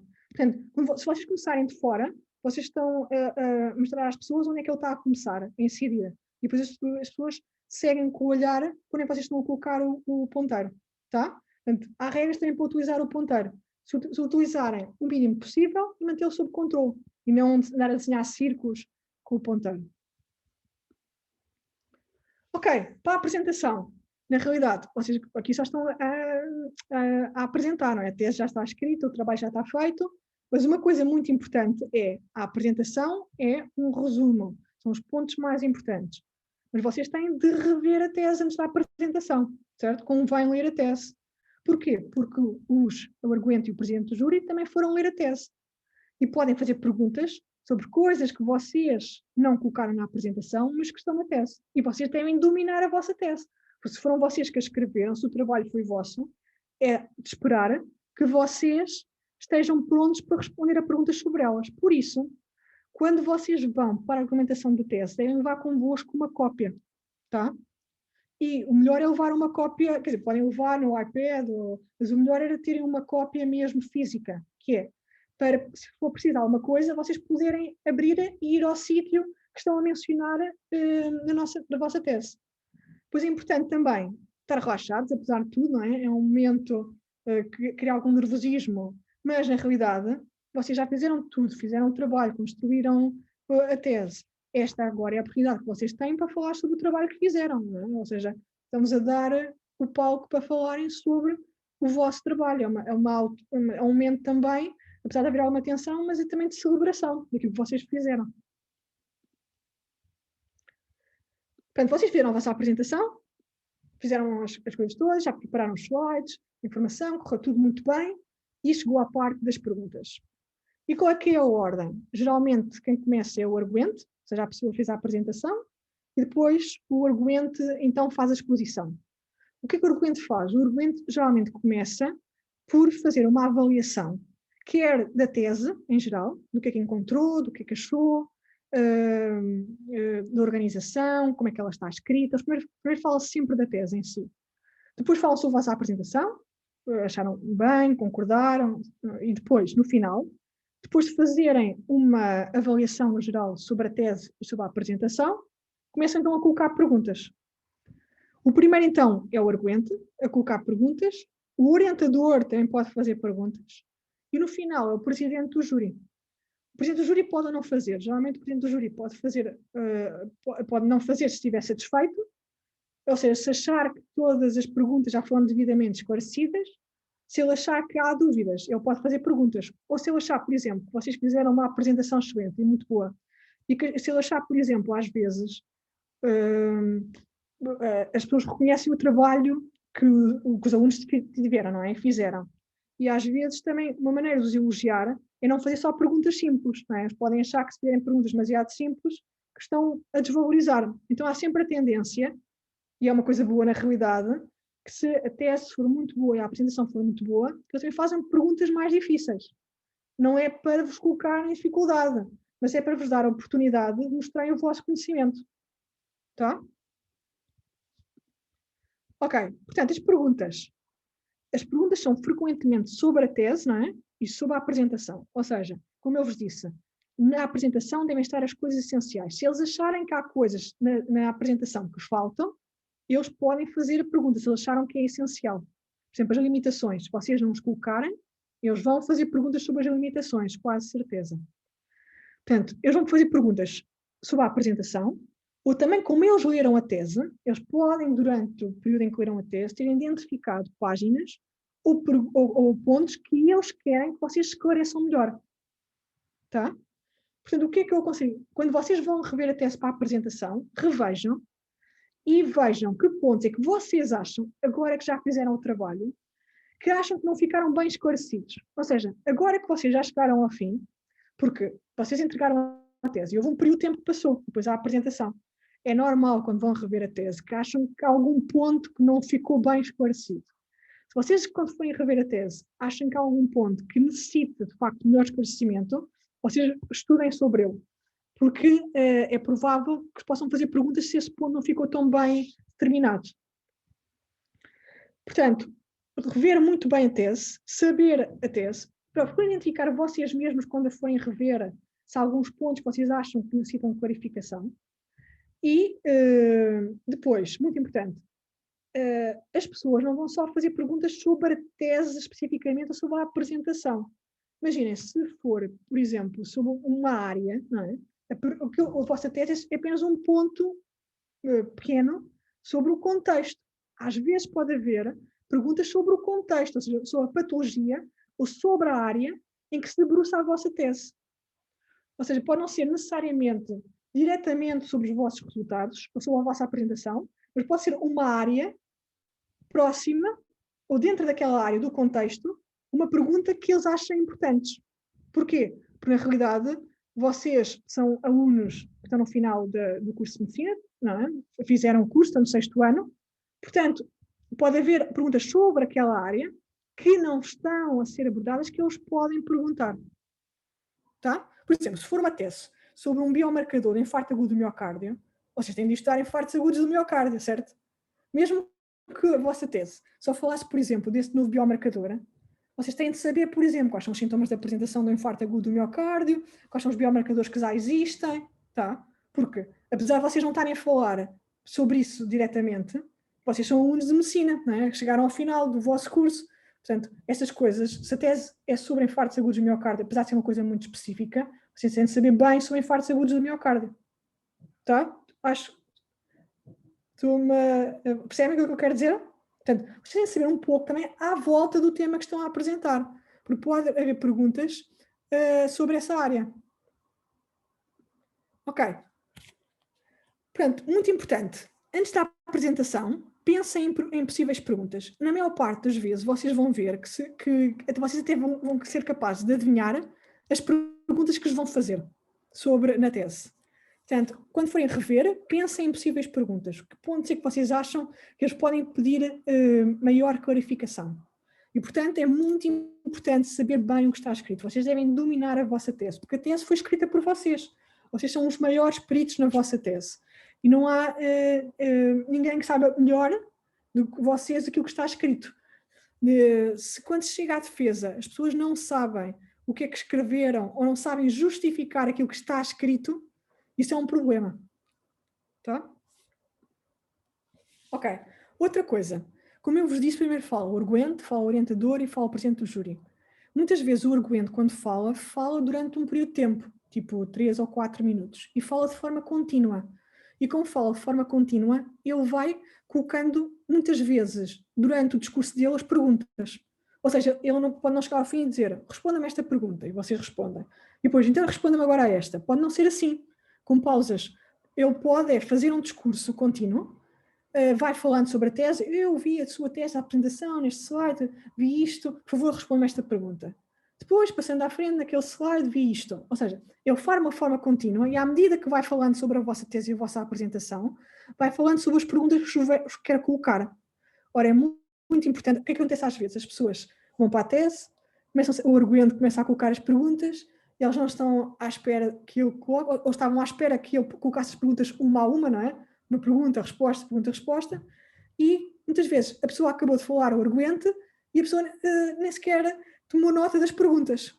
E depois, quando é o momento de responder às perguntas, já só se lembra de uma coisa ou duas coisas. Então, uma coisa muito importante é, quando vão para a discussão, a parte da discussão, é terem então uma cópia da vossa tese e terem uma folha de papel e escreverem as perguntas que ele vai fazendo. À medida que ele vai falando, vocês vão tomando conta e vão apontando as perguntas, que é para depois poder responder. Agora, como é que se responde a isto? Responde-se pela ordem que eles colocaram as perguntas? Não, portanto, eles damos tempo para responder. Eles fizeram o discurso deles durante 3 ou 4 minutos, falaram sobre a tese, colocaram as perguntas, e vocês, à medida que eles iam falando, foram escrevendo tudo num papel. E vocês têm depois um tempo para parar, olhar para o papel e pensar como é que vão organizar a vossa resposta. Por exemplo, é normal que haja coisas que vocês acham mais fácil de responder do que outras. Não é? Há coisas que vocês sabem logo a resposta, enquanto que há outras que vocês têm mais dificuldade. Portanto, vocês devem começar por responder aquilo que vocês dominam. Tá? Portanto, daquelas perguntas todas, vocês vão organizá-las, deve haver uma lógica, mas devem começar por responder aquelas que vocês têm a certeza que sabem responder. E vão depois colocando então, organizam então, para responder no final aquelas que vocês têm mais dificuldade. Isto pode ter uma coisa boa, porquê? Porque vocês lembram-se que a tese tem uma duração máxima. Tá? Muitas vezes, se forem muitas perguntas, pode não haver tempo, não é por vocês, mas é porque o tempo já acabou para responder a todas. Mas, de facto, parem, organizem a ordem em que querem responder às perguntas. Isso é muito importante. Pode ser necessário consultar para localizar a pergunta, não é para ler o que lá está. Mas, às vezes, imaginem, eles dizem na página tal, na linha tal. Desistam. Podem abrir só para ver o que é que lá está efetivamente escrito. Tá? Algumas perguntas podem ser abertas. Ou seja, pode não ser necessariamente uma resposta, uma pergunta que tem uma resposta clara, mas podem ser coisas mais abertas. Por exemplo, como eu disse há bocado, obteve estes resultados, o que é que acha que se podiam fazer de estudos futuros? É uma coisa que se pergunta muitas vezes. O que é que faria agora a seguir com estes resultados? Ou seja, qual era o estudo que desenhava a seguir? Como é que iria fazer? Outra coisa pode ser, se voltasse agora atrás no tempo, como é que alteraria o resultado ou o desenho deste estudo? São uma das perguntas que também fazem. Tá? Ou também podem perguntar como é que vocês, na vossa prática clínica futura, vão utilizar o conhecimento que adquiriram durante a realização desta tese. O que é que foi importante? Imaginem, vocês chegam a uma pergunta que vocês não sabem responder. Não inventem, está bem? Não, ou seja, às vezes é melhor ser honesto e transparente do que estar a inventar. Tá? Porque às vezes, imaginem, o grau de dificuldade das perguntas que é feito também vai aumentando. Pode haver perguntas que de facto têm um grau de dificuldade mais elevado, mas é melhor não inventar e ser honesto, então, nesse caso. Se vocês souberem a resposta, ou parte da resposta, podem dizer aquilo que sabem. Mas se não souberem totalmente, é melhor não inventar. Tá? Perguntas ou dúvidas que tenham? Digam lá. Sobre esta parte. Não é algo. Não é mau não conseguimos responder a todas as perguntas? É normal que não sabes responder a peço desculpa, não disse. Por falta de tempo. Não, porque aquilo tem um limite, não é? Pode não ser, pode necessariamente. Outra coisa que pode acontecer podem dizer que estão satisfeitos com a resposta à medida que vais respondendo.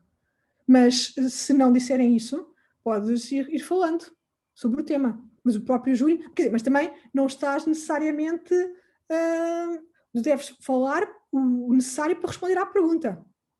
Mas primeiro podes selecionar as perguntas que tu tenhas maior facilidade em responder. Tá? Ok, obrigada. Pois, uma pergunta que não sabem responder é, se vocês não souberem mesmo responder, é melhor ser honesto e transparente, é mesmo melhor. Não inventem, não digam respostas erradas, porque na realidade isto é um pequeno ponto, eles também estão a ver a vossa atitude, como é que vocês respondem. Óbvio que vocês devem estar preparados, devem saber a tese toda mesmo, devem saber muito bem aquilo que escreveram, devem ter e estudar a área à volta, como eu vos disse, é sobre infartos agudos do miocárdio a tese e estudar novamente infartos agudos do miocárdio. É sobre acidentes vasculares cerebrais e estudar acidentes vasculares cerebrais. Se é sobre um caso de cirrose e estudar a cirrose hepática e o tratamento da cirrose hepática. Percebem? Aquela área, quando vocês vão para a tese, vocês têm que estar preparados. Agora, é normal que às vezes possam não saber responder a todas as perguntas e se não souberem, não inventem mesmo, porque dá uma pior impressão ao júri do que dizerem, de facto, não sei responder essa pergunta, tá? Mais vale ser honesto e transparente E não inventar é importante, mas devem ir bem preparados, na realidade. Tá? Mais perguntas? Porque o que eu vos disse foi, à medida que que a tese foi desenvolvendo, é normal que haja perguntas que fazem que possam ser de nível de dificuldade superior àquilo que seria geralmente feito, não é? Porquê? Porque o júri é também uma forma de testar o vosso conhecimento e de vos elogiar, fazer uma pergunta que seja mais difícil. Mas vocês necessariamente, quer dizer, se souberem responder, sabem. Mas se não souberem, mais vale serem honestos. É isso que eu vos queria dizer, de facto. Mais perguntas ou dúvidas que tenham? Sim? Não? Continuamos? Ok. E depois, quando fazem uma pergunta e não sabem responder, vocês, apesar de tudo, devem manter a calma, devem ser diplomáticos e não devem mostrar irritação para com os elementos do júri. Está bem? Isso é uma coisa muito importante, é a vossa atitude, como é que vocês se controlam e se comportam. Porque eles vão criticar a vossa tese, há sempre críticas, e a pessoa não pode ser excessivamente defensiva, tá? Também é preciso saber aceitar as críticas. É preciso justificar, dizer, de facto, concordo com a sua argumentação, ou com aquilo que me disse, obrigada, reconheço essa limitação, mas depois podem também dizer, mas é também necessário ter em conta estes pontos. Ou seja, devem ser diplomáticos, não devem ter uma atitude ofensiva perante o júri, está bem? Devem sempre manter-se com calma, ser diplomáticos, responder às perguntas e saber aceitar as críticas. Isso é uma parte muito importante. Se vocês saberem aceitar as críticas, dão uma boa impressão ao júri, na realidade. Ok. Outra coisa muito importante, então, é, apesar de tudo, quando estão a apresentar a tese, uma coisa muito importante é a vossa postura. Quer dizer, devem também, se vocês forem muito receosos a apresentar a tese, isso acaba por ser transmitido aos elementos do júri, tá? É normal que vocês estejam nervosos, mas também têm de transmitir alguma confiança. Confiança a falar, confiança a responder às perguntas. Porquê? De facto, vocês têm de encarar isto como sendo o passo final ao longo de todo o trabalho que já fizeram. Ou seja, foi muito mais difícil e trabalhoso fazer o projeto, ou fazer o trabalho, escrever a tese, corrigir a tese, do que propriamente agora, que é o ponto final. Portanto, vocês têm de ver isto como um momento de celebração. Ou seja, vocês têm de estar orgulhosos, na realidade, daquilo que vocês fizeram. Vocês querem falar sobre o vosso trabalho. Estamos a dar a oportunidade, neste momento, de falar sobre ele. Portanto, têm de ter alguma confiança. Mas atenção, confiança também não pode ser excessiva, não é? Mas ainda mostrar que, de facto, estão satisfeitos com aquilo que fizeram. Está bem? E mostrar confiança. Não entrar receosos. E depois não se esqueçam, porque vocês são, sem dúvida nenhuma, os principais peritos na vossa tese. Vocês é que escreveram o texto, vocês sabem o que é que lá está escrito. Vocês fizeram o trabalho.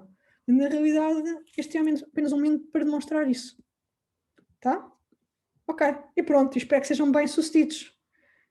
Queria então saber se têm perguntas ou dúvidas, em que é que eu vos posso ajudar. Apenas uma das linhas. Não é necessário isso ficar claro. Pode não ser necessário, podes só colocar as linhas, colocas a informação e no final está só a referência, no canto inferior direito. Não tens necessariamente colocar uma linha e logo em baixo a referência. O melhor mesmo é colocar as referências no canto inferior direito, relativamente àquilo que foi escrito. Portanto, sim. Não, podes fazer isso. Podes colocar as 4 linhas e no final a referência no canto inferior direito. Mais perguntas ou dúvidas que tenham? Tenho uma questão em relação à apresentação dos... quer dizer, se uma tese for sobre... Se a estrutura for uma mini série de casos, ou seja, uma descrição de até 5 casos, quando nós estivermos a apresentar, pronto, se ainda são mais de 3 casos, já é uma parte mais morosa. Como é que... Aqui nos casos, tens de fazer um resumo, porque, por exemplo, nos casos, tem de haver qual é o ponto fundamental da apresentação dos casos, qual é que é o objetivo, por exemplo. tem de se focar, não se pode estar a fazer descrição dos casos todos, tem de se Uhum. apresentar dos casos, quais são os pontos que são importantes para o teu objetivo da apresentação. Qual é que era o objetivo da apresentação dos casos? Porquê é que andaste a colecionar os casos? Sim, ok, eu estou a perceber Só o coloca a objetivo. descrição dos casos relativamente aos pontos que são importantes para responder à pergunta. E pensando nisso, se tu quiseres, ou seja, eles são diferentes entre si, são iguais, tu podes de alguma maneira condensar os dados? Sim, o que eu estava a pensar até em fazer era fazer uma tabela onde resumia a informação dos casos, primeiro os dados demográficos, depois alguns detalhes relevantes nos métodos complementares usados e em que é que foram diferentes e a abordagem terapêutica e em que é que foi diferente também. Ok, mas aí não te esqueças sempre qual é o objetivo, o que é que tu queres realçar. Se é mesmo importante dizer toda essa informação, não é? O que é que tu queres mesmo selecionar? Ok. É sempre pensar, ou seja, só tendo um tempo reduzido, o que é que era importante para outra pessoa que não percebe nada sobre o assunto saber ou perceber. Quais é que eram os pontos-chave? Uhum. Ok. Obrigada. Nada. E mais perguntas ou dúvidas que tenham?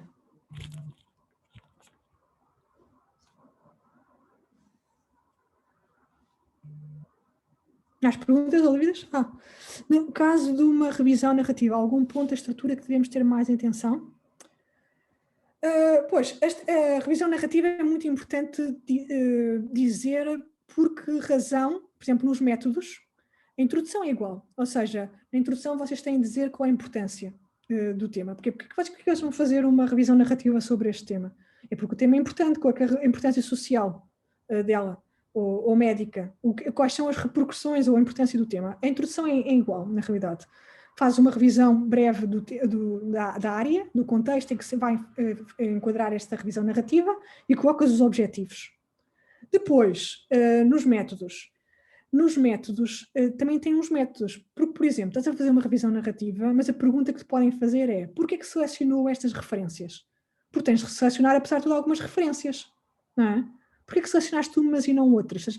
Apesar de tudo, na revisão narrativa não é uma revisão sistemática, no sentido em que não foste à procura nas bases de todos os artigos que haviam sobre este assunto, mas tu acabas por selecionar apenas alguns textos. Porquê é que tu selecionaste aqueles textos?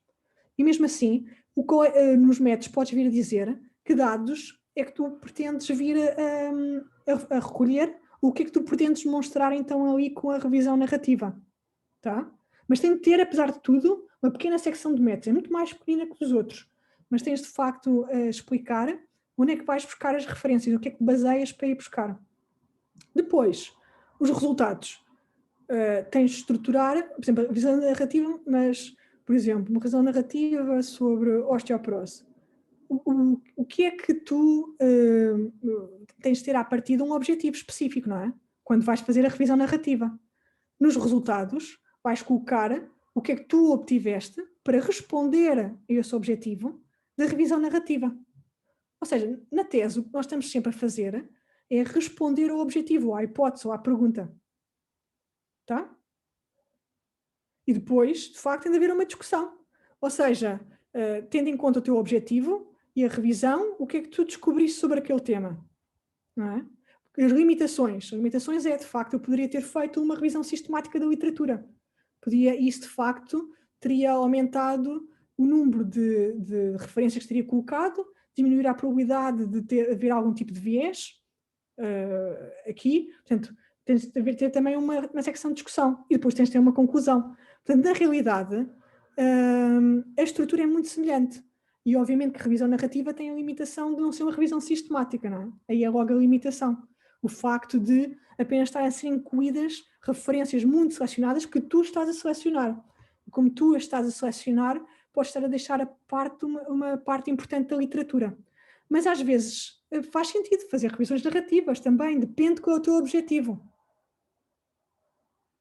Mas pode ser, o júri pode criticar, a não ser que haja uma boa razão para fazer uma revisão narrativa, eles vão logo perguntar porque é que não fizeste uma revisão sistemática. Eles vão logo colocar essa pergunta. Portanto, tens de ter uma boa justificação para não a ter feito, que não é só a falta de tempo.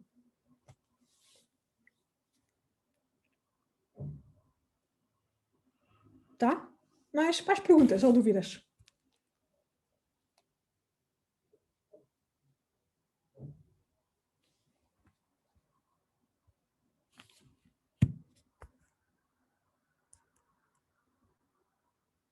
Mais alguma coisa que queiram perguntar?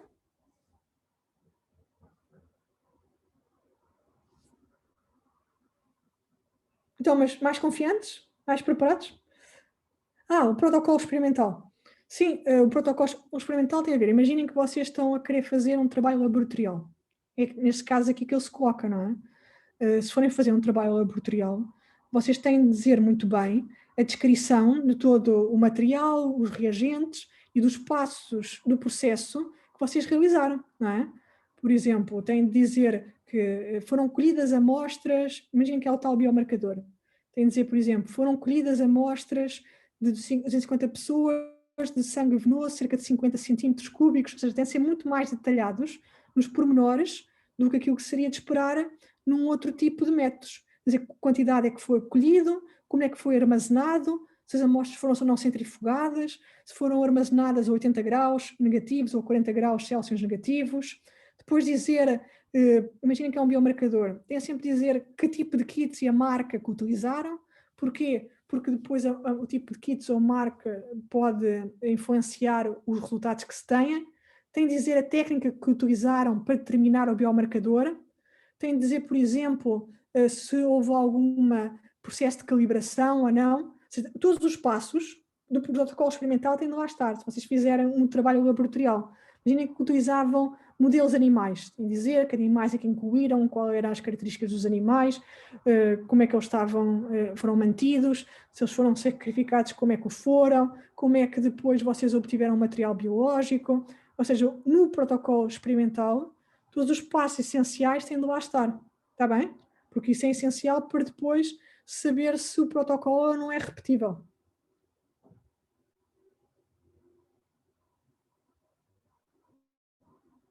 Tá? O presidente do júri é geralmente o regente da cadeira, o diretor, por exemplo, se for uma clínica universitária, o diretor da clínica universitária, o regente da cadeira. Geralmente é ele que é o presidente do júri, a não ser que ele delegue a responsabilidade no outro membro, ou não possa estar presente. Mas geralmente o presidente do júri é o regente da cadeira. Se for a orientadora, ele terá de delegar a outra pessoa na cadeira, o lugar do presidente do júri, mas essa pessoa então tem de ser alguém ligado à cadeira em que vocês estão a apresentar, não pode ser um elemento externo.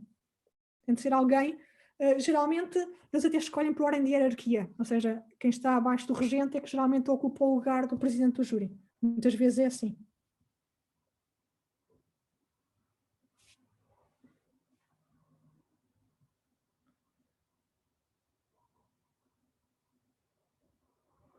Ok, mais perguntas?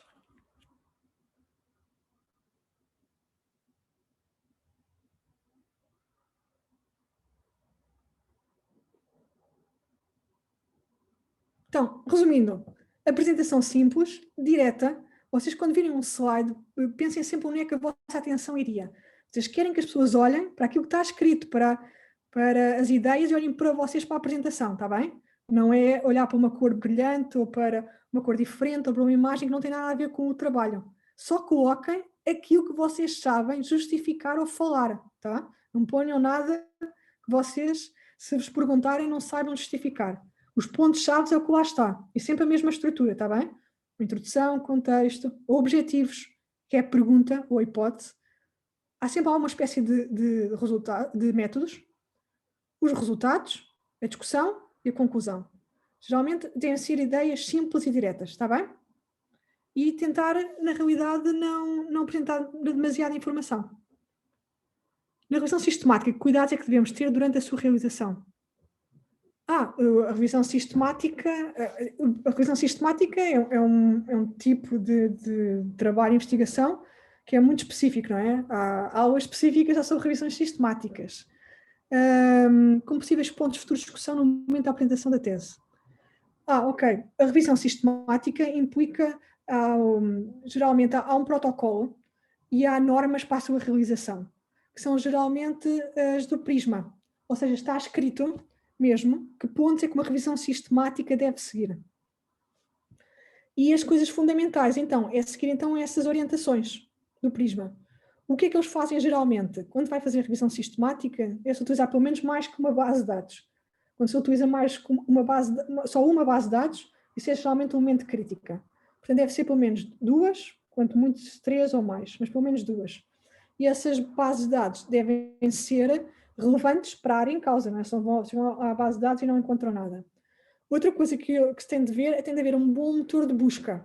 Ou seja, quando vocês vão colocar ou à procura dos termos, imaginem que é uma revisão sistemática sobre biomarcadores de infarto agudo do miocárdio.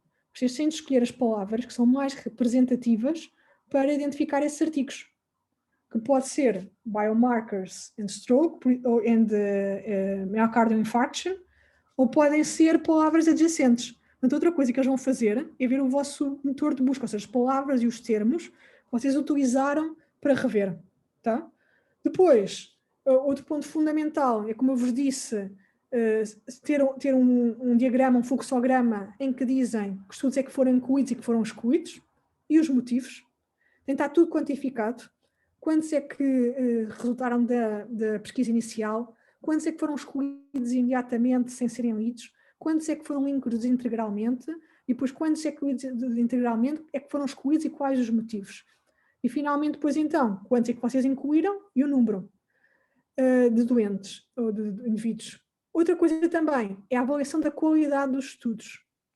Quando vocês estão a fazer uma meta-análise, uma revisão sistemática, vocês estão a incluir uma grande quantidade de estudos que podem ter uma melhor qualidade no seu desenho, ou pior, não é? Se vocês tiverem uma revisão sistemática baseada em estudos de má qualidade, isso à partida compromete depois os vossos resultados, não é? Portanto, uma coisa muito importante que lá tem de estar, e que geralmente está, é uma avaliação da qualidade dos estudos que foram incluídos.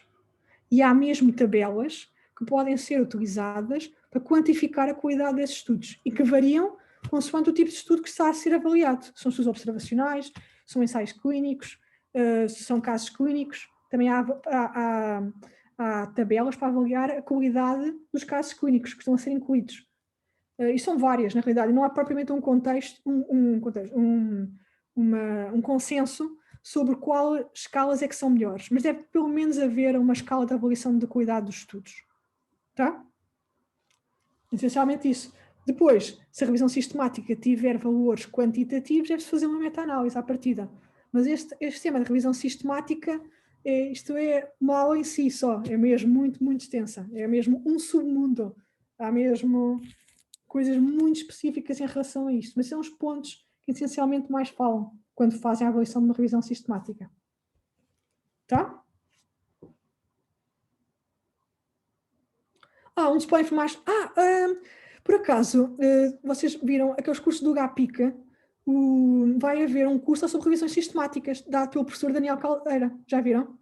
Portanto, se vocês se inscreverem, o professor Daniel Caldeira tem uma grande experiência na revisão de revisões sistemáticas. Então, eu acho, se vocês quiserem aprender mais, devem inscrever-se de facto na aula dele do GAPIC, que eu penso que ainda não foi. Acho que a semana passada ainda estavam a anunciar, sim. Portanto, para aprender mais, eu aconselhava, é mesmo muito bom a fazer revisões sistemáticas.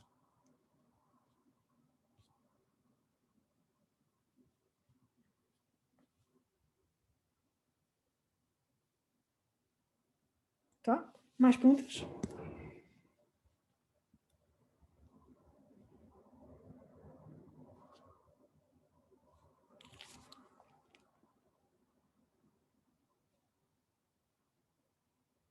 Ok.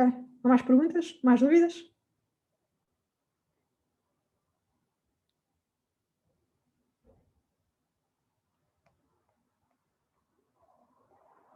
Ok. Então, Miguel, não sei. Não havendo mais questões, penso que podemos dar por encerrado o workshop e agradeço mais uma vez à professora. A sessão foi muito prática e cheia de dicas muito concretas que vão certamente ser úteis para prepararmos a nossa apresentação. E pronto, assim vou interromper a gravação e